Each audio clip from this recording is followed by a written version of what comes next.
All right, we're going to move on to our next segment, coaches on the hot seat.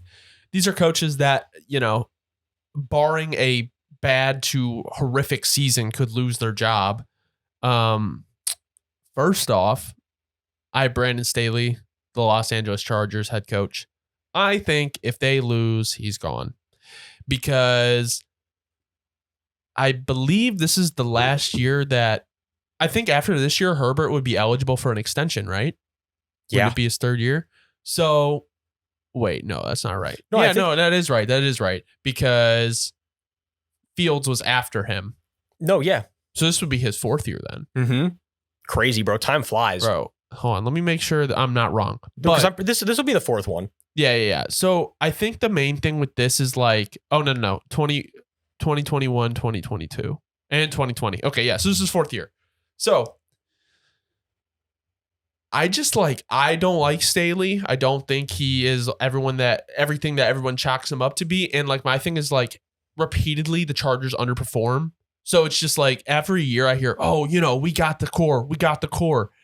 And they don't do anything. And I just think it's like, is it going to be another Phillip Rivers situation? Where it's like, remember when they had, I think it was the best offense and the best defense in the league, but their special teams was last and they just didn't do anything. It's like, is it the same perpetual, like, we're good, but not good enough? It's the Vikings in a nutshell. It is. And it's like, y'all, if my thing with Brandon Staley, bro. And things been like this for a while. What kills me about a guy like Brandon Staley is, again, I'm sure Staley knows tons of football. He knows his stuff. There's no doubt. Great football mind. Yeah. But again, when I watch Staley, in any big moment, when anybody, and I think we would use that last playoff loss, I think it would be like a very big supporting example of how stuff like this, how it's like the way he is how stuff like that happens. Follow me here for a sec. Because again, a guy like Staley, nobody's afraid to fuck up around him. Like there's no behind the scenes like players talking like, hey bro, like we really need to do this because if we don't, like Staley's going to fuck us up. I guarantee that has never been spoken once in the locker room. You think, but again, with Harbaugh, Belichick, I could just great coaches, Tomlin, are you kidding me? They're literally certainly dialogue behind the scenes like, well, we sure as hell are going to be there. It would do this because if we don't, Tomlin's going to fucking sock us in the face. You know what I'm saying? And it's like shit that doesn't exist with Staley, and that's why stuff like what happened last year happens in the playoffs because you're in it for just the money, the experience. There's no like, if we lose, Staley's going to really rail off. I'm not going to be here next year. There is none of that. Staley's he's the guy wearing the hat. He's in charge. No one gives a shit. If anything, actually, people would prefer a guy like that in charge because it makes it easier to just not give a fuck when you're working. Not that the Chargers aren't a good team. Not that the Chargers aren't in line to be Super Bowl contenders as we know they are. That's actually the point of why having Staley such a detriment, in my opinion, because you really are just having that fucking drill sergeant type of coach who's going to get everybody working really hard and get everyone to stay in line away from being like perennially contending. Right. And it's something against Staley. I'm sure he's a great guy. But he's young and he does not, in my opinion, control the locker room the way you have to control a locker room like of that caliber. I agree. I think he's gone after this year. He doesn't have that like it factor to me. And like his defenses have been so.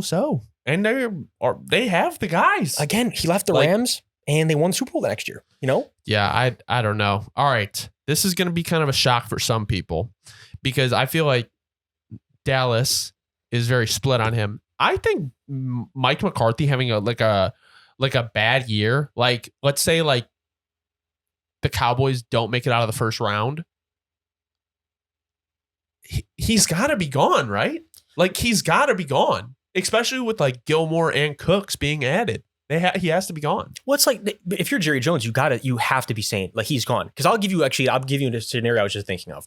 If the Cowboys had Sean Payton right now, would you have any doubt they would find a way to get the job done in the next 3 or 4 years? Like I would have literally no doubt they'll find themselves in the promised land.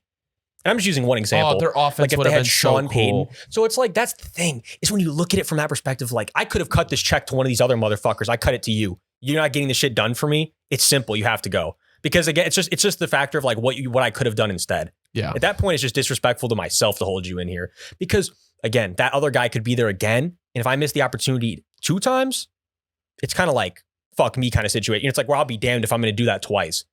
Because you know me, I like Mike McCarthy. I think Mike McCarthy is a great football mind.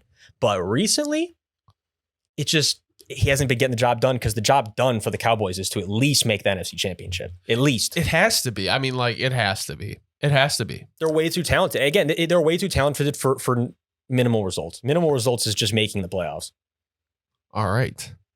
This one will hit home. Dennis Allen.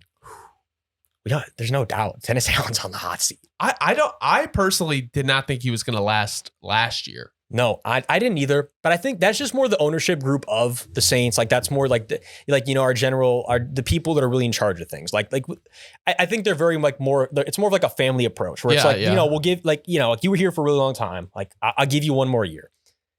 But again, sometimes I do worry. It's like, especially now, it's like, are the Saints going to be a little too lenient with him? Because again, if we don't at least, I'm not thinking of a good baseline for him, but I'll say making the playoffs. That's actually would be my expectations this year. In the weak NFC South, all we'd have to do is make the playoffs. Obviously, it's not all you want to do, but that would be like warranting him to keep his job. First playoff appearance actually would be of his career. This will be his 5th season coaching. So I think that's just, if anything, that's just the way I would look at it. If you've had half a decade coaching and you can't make the offs once, I have to let you go.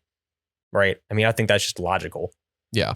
I agree. I like Dennis Allen. I think Dennis Allen really, I love Dennis Allen as a dude. He seems like a great guy. The type of guy you want to bring around your family. But that doesn't really matter right now because now I need him to become a great coach, you know? So shout out to the DA, but we need you to step it up, with the W's this year. I think he's gone. All right, moving on next. We got Ron Rivera. I'll say this. I don't know how he's still there, to be honest. I know their quarterback situation has been really bad, but it's just like, I don't know what I've seen. Like, I don't know. Like, the team to me has like no identity.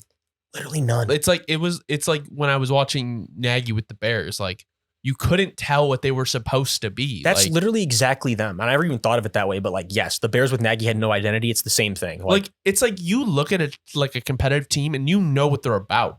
Like when the Rams were good and won the Super Bowl that year, you knew what the Rams were. You can just get like buzzwords for them. Exactly. It's like you'd have words to describe the team. That shit does not exist for the Commanders. I can't think of one. And it's a shame because I really like their receiving core, and I like their D line. But I just my thing is I think they brought Bieniemy in for a reason, and I think with the new ownership group, I think after this year they're going to get rid of Rivera. I could see Rivera. If there's odds out there. I could see, wouldn't want this. I would never want anyone to lose their job, but I could see him being the first coach fired. No, for like you were saying, I cannot believe, respectfully, Ron, great dude, what he's been through, very commendable. But again, from a football standpoint, why does he still have the job? It makes no sense. And I think I've always looked at it like this. I think the only reason he does still have that job is because whoever hired him thinks incredibly highly of that Panthers tenure, where it's like, we're going to get back to this, like building a small market team from the ground up to the Super Bowl. But it just doesn't seem like that. And more years you wane on with this, it just gets worse and worse. I agree. Todd Bowles in Tampa Bay. He's kind of set up to have like a horrible season. So my thing is like, I feel like if the Bucs are going to get rid of him, it's already kind of written. You know what I'm saying? No, yeah. Unless he somehow takes them to the 7th seed with Baker Mayfield or Kyle Trask. I just don't understand like how he keeps his job after this year.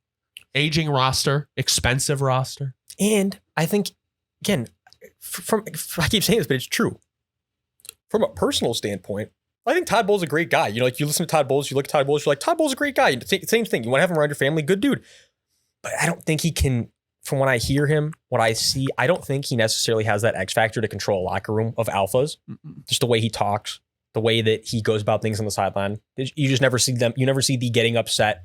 You never see them putting someone in their place. And I'm sure if you were to ask these type of people, they would say to you, like, that's just not how I operate. I prefer those things to be behind closed doors, et cetera. Again, hey, I totally understand. But then again, here we are at this point where if that's how you're going to live your whole life, then you're going to have people like me that are going to say to you, well, dude, if you're going to operate that way, then you're going to lose your job to somebody that's not going to operate that way, that's willing to step out the box and do that shit publicly.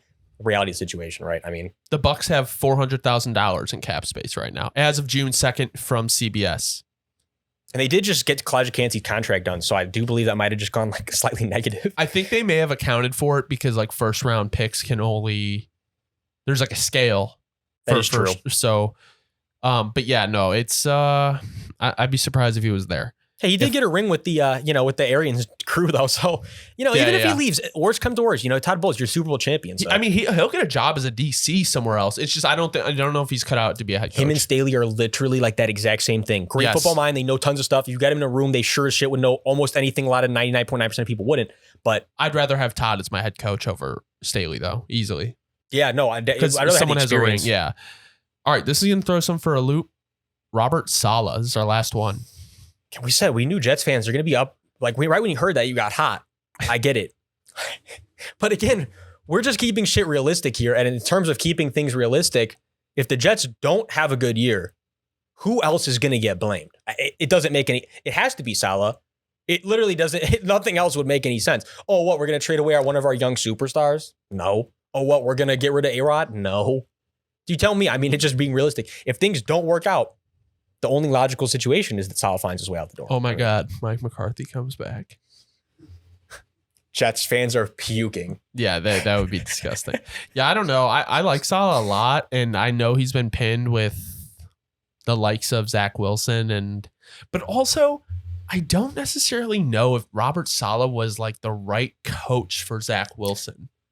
Dude, and it's one of those things where it's like I've been saying that since that he got signed, where it's like Robert Saleh, awesome dude. Everyone says awesome dude. I have no doubt. He seems like just a great guy, fun dude. But again, I don't know, something about that combo. Yeah, I don't know. With young, what's the word? Like entitled. Everyone's like they're saying entitled for Zach Wilson. Like just some, like that combination. Just you get my point. Entitled is not the right word, but just you get what I'm saying. The young stud from BYU. Like it's just that combo. Just it never felt right, and it never will. I just think like here's the thing is like the reason I think they got A-Rod was not only to get A-Rod and compete in their window that they have now, but it's also to hopefully groom Zach Wilson into being like a starting quarterback in the league. So it's not a waste of the number 2 overall pick. Right. So I don't know. I just feel like something's got to give. I could definitely see them giving Salah 1 more year, obviously since they got Rodgers. But beyond that, I just don't know if they don't see success or a deep playoff run, what they're going to do. I almost think it's 8 for Salah this year. It sucks because again, he didn't put himself in this position. This is the position he got put into. But if you don't make a deep playoff run this year, it might be hard to not terminate that contract. I mean, it's just from a business standpoint, this shit is the way it is, you know? So that is the end of Coach on the Hot Seat